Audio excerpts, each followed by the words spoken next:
Esta semana se vivió un hecho histórico en la región, en América Latina. El Papa Benedicto XVI visitó México y Cuba en una visita que, además de dejar algunas declaraciones de críticas, causó que varios temas volvieran a estar en primera plana y en la conversación cotidiana. De estos temas queremos conversar con el analista internacional Boris Llopo. Boris, muchas gracias por esta conversación acá en CNN Chile. No, un gusto estar acá, Fernando.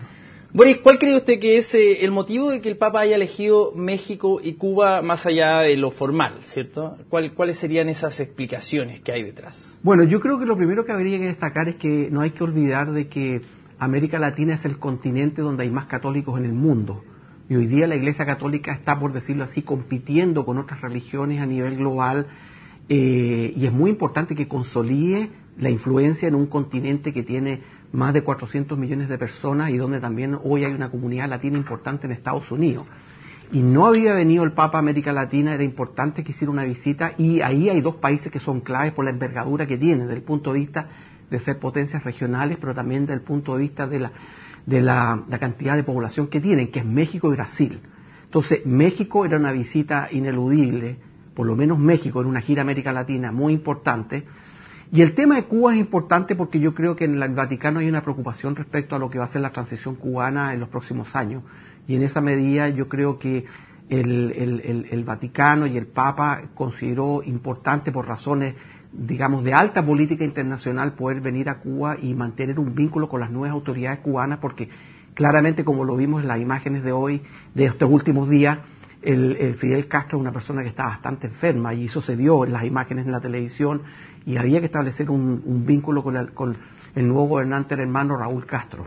Y Boris, ¿usted cómo definiría entonces la relación histórica entre la Iglesia Católica cubana, el Vaticano y Cuba con el Vaticano? Es decir, ¿cómo ha sido históricamente la relación y cómo ha cambiado desde la visita del año 98 de Juan Pablo II? ¿Cómo definiría usted esa relación? Bueno, ha sido una relación sin ningún lugar a duda, una relación tensa, una relación difícil. Cuba es un estado, digamos, laico, con autoridades, digamos, que rompieron con la Iglesia Católica y con la religión, y había una tensión permanente en la medida que la Iglesia en Cuba ha sido una especie, digamos, de voz en un lugar donde no son autorizadas voces disidentes, digamos. Con esto no estoy diciendo ningún secreto, pero eso ha generado una tensión permanente, y en esa medida entonces el cardenal Ortega en La Habana es una persona que ha tratado de mantener algún vínculo con el régimen que le permita tener algunos espacios, tanto para el trabajo pastoral de la Iglesia, como asimismo, digamos, para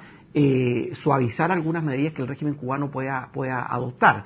Eso ha tenido como contrapartida, digamos, de que el gobierno cubano ha pedido también la gestión de la Iglesia Católica cubana para tener algún tipo de entendimiento con el Vaticano y con la Iglesia Católica que está en Roma, lo que no ha sido siempre fácil, y en eso, digamos, la Iglesia local ha sido un facilitador.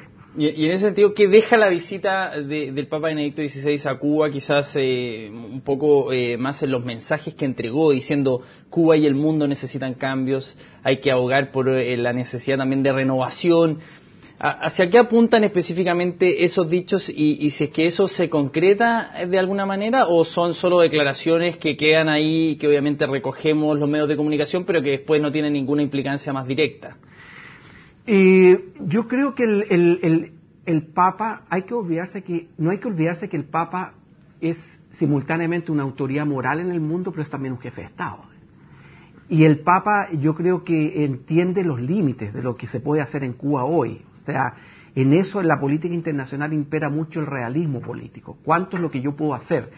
Yo creo que el Papa y las autoridades del Vaticano tenían claros los límites que ellos iban a encontrar cuando fueron a Cuba, aceptaron ir en ese tipo de situación, aceptaron viajar y hacer la visita en ese tipo de situación.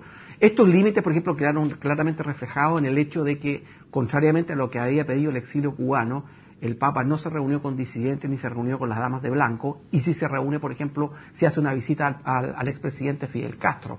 Eso demuestra, digamos, claramente que ahí se priorizó, por decirlo así, una relación entre dos estados, por sobre todo, y en ese espacio el Papa aprovecha también de transmitir un mensaje de que es necesario que Cuba cambie, pero que también el mundo cambie en relación a Cuba, y ahí entonces es donde hace la apelación a que el embargo norteamericano ha sido tremendamente contraproductivo desde el punto de vista de facilitar y promover una transición en Cuba. Y en ese sentido me quería detener, Boris, para ver cuál es su análisis respecto de lo que hace Benedicto XVI al apelar directamente al embargo que hay desde Estados Unidos. O sea, ¿eso también es una jugada como jefe de Estado o más bien como autoridad moral?